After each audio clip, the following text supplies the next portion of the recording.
Mashindano makubwa yameisha rasmi. Timu 48, mechi 104, nchi 3 waandaaji na mwezi mmoja wa furaha na vituko kote Amerika Kaskazini. Kombe la dunia la FIFA la 2026 liliahidi kuwa kubwa zaidi katika historia, na kwa kweli lilikuwa hivyo. Kuanzia mabao mengi ya kuvunja rekodi hadi vituko vya baada ya mechi, mashindano haya yalikuwa na kila kitu. Lakini mambo yalipotulia kwenye uwanja wa MetLife, taifa moja tu ndilo lililobaki kileleni mwa ulimwengu wa mpira wa miguu. Uhispania ndiyo mabingwa wa kombe la dunia la 2026.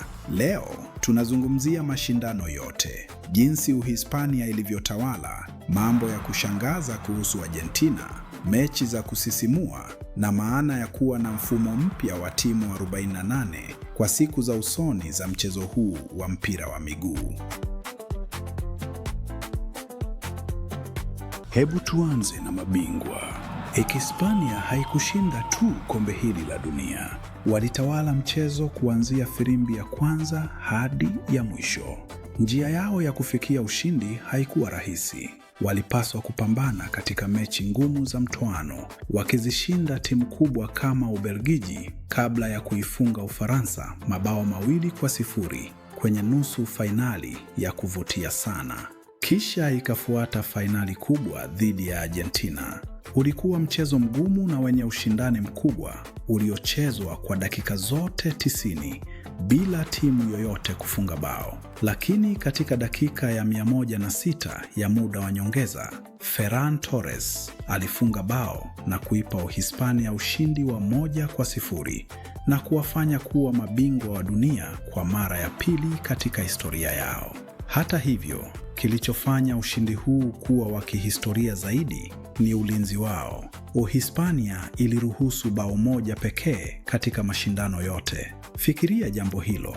Katika kombe la dunia lenye timu 48 na mabao mengi, ulinzi wa Uhispania ulikuwa imara kama ukuta usioweza kuvunjika. Walitawala mchezo, wakatumia mbinu bora na wakapata ushindi kwa umahiri mkubwa.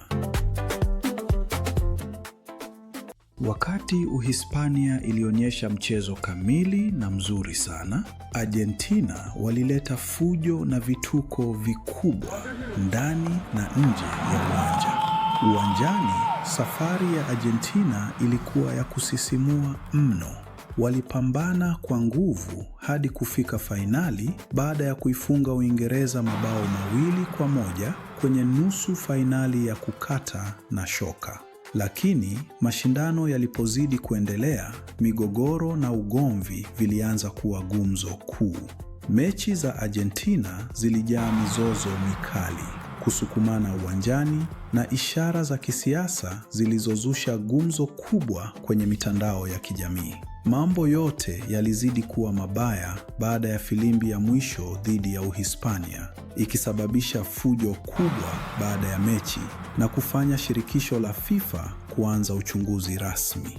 Mambo yalikuwa makubwa sana hivi kwamba mamilioni ya mashabiki kwenye mtandao walisaini maombi wakitaka adhabu za kufungiwa au mechi irudiwe.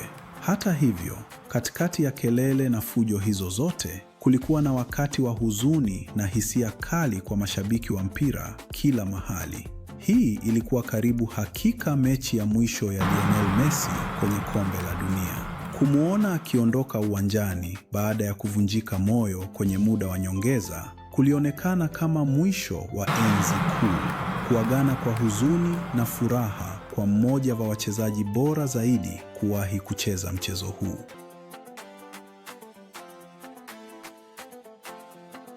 Ukiacha mambo ya vituko kando, kama tungeulizwa kueleza kombe la dunia la 2026 kwa neno moja tu, lilikuwa lisilotabirika.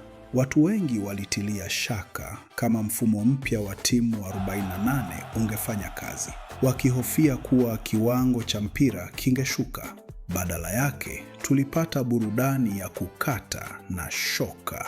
Kuongezeka kwa timu kulifanya mashindano haya yawe ya ulimwengu mzima zaidi. kukileta matokeo ya kushangaza na matuta ya penalti ya kusisimua mno.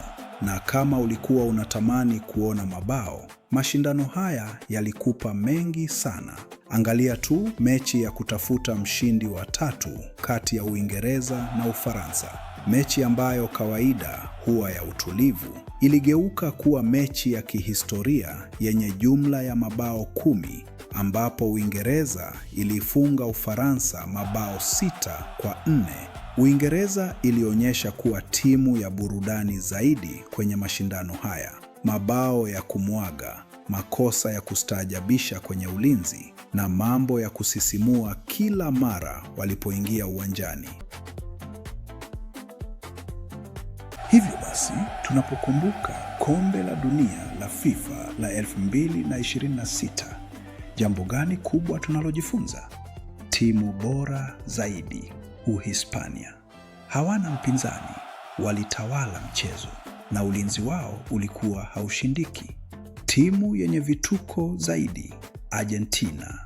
Wana kipaji na walicheza kwa moyo wote, lakini waliacha nyuma matukio mengi ya fujo na mizozo. Timu yenye burudani zaidi, Uingereza. Mechi zao zilikuwa za kusisimua sana, zenye fujo kidogo uwanjani na mabao mengi. Zaidi ya yote, mwaka 2026 ulionyesha mabadiliko makubwa.